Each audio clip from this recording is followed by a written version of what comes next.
Hello everyone and welcome to my channel. My name is Crown and today we are going to have some more stories that I hope that you will enjoy.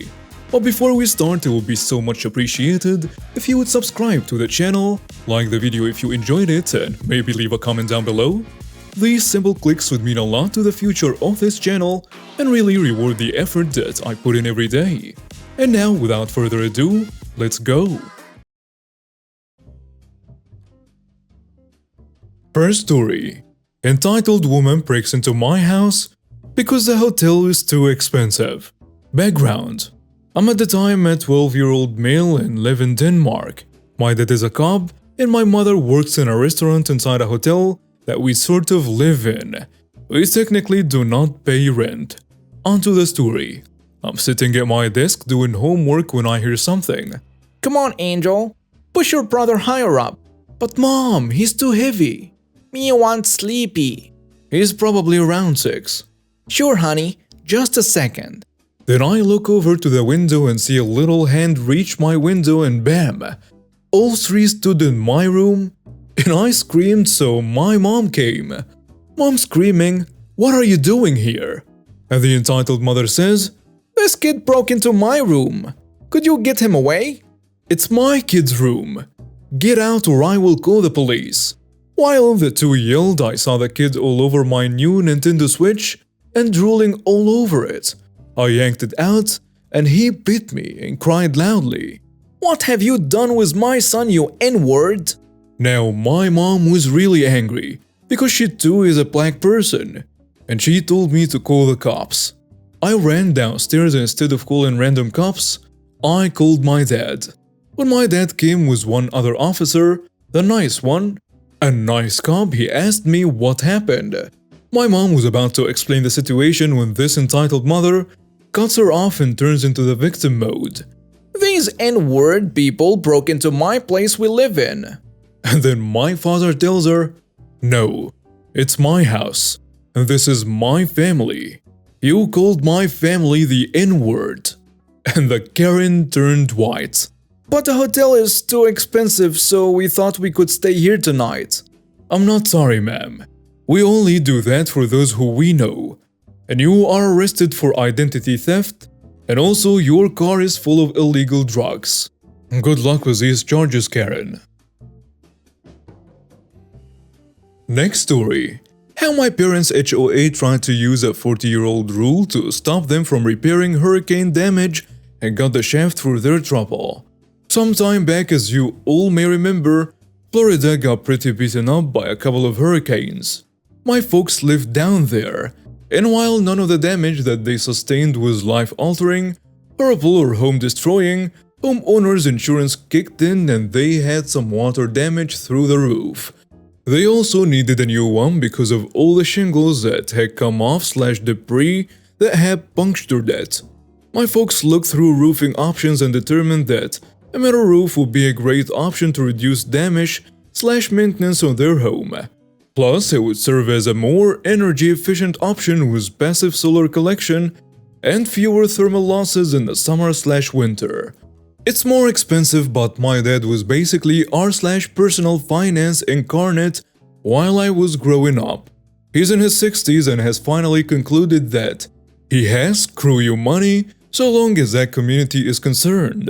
So the roof was a good investment. It looked like a win-win-win with that roof.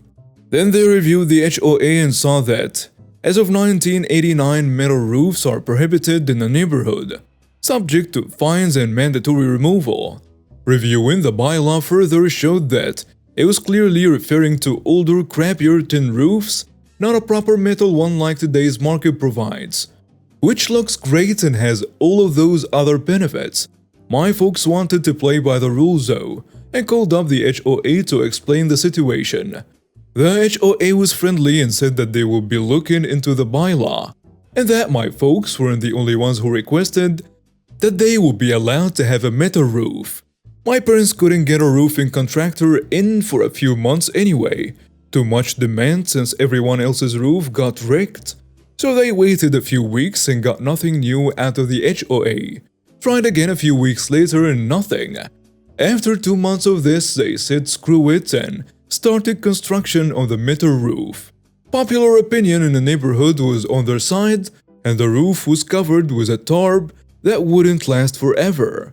The new roof got installed over the course of a few days, and then we found out about the HOA crappiness. The neighborhood has a nice brick sign out front that says "Welcome to X neighborhood." It's very classy, very nice, and was very damaged in a hurricane. The HOA was trapped for money due to other repairs/dues, and some jerk had the bright idea to impose as many fines as they could on the neighborhood to pay for these repairs, starting with my folks. They served my folks with a letter claiming that they were in violation of the HOA and demanded a $25,000 fine and that they remove it, which is of course absurd. My poor mother is very much a play-by-the-rules sort, and she was worried sick. Dad's ex-Navy and a contract negotiator. He essentially checked his 60-year-old knuckles and said, "Oh, you little jerks wanna play, do ya?" So they set about researching and making some calls. Poor mom kept waking up at 1 a.m. unable to sleep, and I felt terrible for her as she went through this, but then they had a breakthrough. A few weeks after being served, I'm fuzzy on the timeline since I don't live in Florida, it may have been less. There was essentially a burn them at the stake meeting of the HOA where my parents could defend themselves for an absurdly short amount of time, and the HOA could rip into them for daring to defy their wrath. So my mom, because she's more social/has a better temper than dad, comes up to speak and lets the HOA know that they can do this. HOA smirks and said that they sure can. They have a 40-year-old statue saying that they can. So mom says, "You do, but I have state law on my side, which supersedes your statue." Turns out, there is a law in Florida stating that an HOA or really any regulation cannot be used to prevent an eco-friendly improvement from taking place on anyone's private property. And wouldn't you know it? The passive solar of the metal roof counts as an eco-friendly improvement. Turns out, the roofing contractors have dealt with similar stuff before. When Dad mentioned what was going on to them, the contracting officer pulled out a few letters of accreditation and a few past cases where the court had determined that their product was eco-friendly and forced the HOA to pay all legal fees. My mom produced all of this for the crappy HOA, who had to admit that this was in fact ironclad. Strapped for money as they were, they could not afford to pay a lawyer. Then the HOA hit growls, "Is that all?" And mom turns up the sweetness to 11. No. I see in the bylaws that we can vote to impeach board members at any HOA meeting and to elect their replacements. I move to impeach all of you. I nominate my husband and she rattles off a list of names. And the HOA is stunned. While Dad looked into the legal, Mom looked into the new neighborhood. Popular opinion was on their side, and the hearing was public for the neighborhood. Mom convinced the majority of the homeowners to attend and remove the board for their crappy policy. With that, my parents are now on the all-new board, and Dad is putting his contract negotiation skills and own craftsmanship skills to work repairing the front entrance. And metal roofs are now allowed by the all-new HOA. Next story. Roommates do not respect my boundaries, I get them evicted in less than a day. My freshman year of college, I went through a long process with my school to be able to live off campus as a freshman. Normally this is not allowed, but they made an exception due to circumstances. I moved in on a lease takeover as a girl to an all-boy apartment. It was a 4-bedroom apartment that individually leased each room, but 2 rooms shared 1 bathroom, and all shared a kitchen, living room, and a laundry room. This place was gross when I moved in, but I cleaned it up and got it livable enough. I grew up with brothers and had no problem with dudes as long as they were decently respectful. Plus I had the kitchen to myself. I'm also an engineering student, and asked them if they had their friends over to let me know beforehand or keep the music below bed rattling. Turns out this exact apartment was known as the party apartment, and I would soon find out why. I was working 8 to 12-hour shifts at retail and then going to school full-time. I come home at 11 p.m. exhausted to blasting music and so many people. They were streaming out the front door. I was mad. Luckily, each room locks with a deadbolt and I remembered to lock mine before I left for work. There were easily 50 people there. As a 20-year-old who just wanted to sleep, I did the only rational thing I could do. I packed an overnight bag, locked my room and called a friend with an SOS and slept there. I found out later that one of my roommates was dealing. Only 3 people were of legal drinking age and one girl was 14. The girlfriend of one of my roommates was still in high school and invited all of her friends who invited more people. The cops busted the party, but luckily didn't card anyone so no one was arrested. Now I felt like I could still reasonably deal with this. Then they started to use my things in the kitchen, steal my food, and the last straw was when they dented my kitchen knives that I had just purchased. Brand new knives that had nicks in the blade, like they sword fought with it. Mind you, I communicated all of my grievances that weren't super minor, like using my laundry soap with them, and asked that my boundaries be respected. Their guests would throw up and poop in the toilet. They would try to enter my room to use my bed while I was sleeping. The girlfriend of one even ended up coming into my room to stare at me. I woke up. That was when I forgot to lock my door and all to tell me that 4 people were coming over. My food and my items were still being taken and damaged, and I grew tired of it all. I attempted to befriend the various roommates in an effort to get them to be more courteous. But the information I got was even better. Remember how I was at lease takeover? Yes, our apartment not only required the necessary paperwork, they also required a lease takeover fee. I found out that my roommates are friends of the people on the lease. Their friends upgraded to a different apartment complex and did not want to pay that fee. My roommates hadn't paid the takeover fee or signed any paperwork putting them on the lease, so the original leaseholder wasn't living there.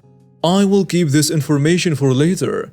A few weeks pass and the parties are smaller, but still happening. Then one day I'm discussing painting my room due to the marks on the walls from the previous tenants, and our apartment allowed you to paint it if it was 1, approved first, or 2, you painted it back before move out.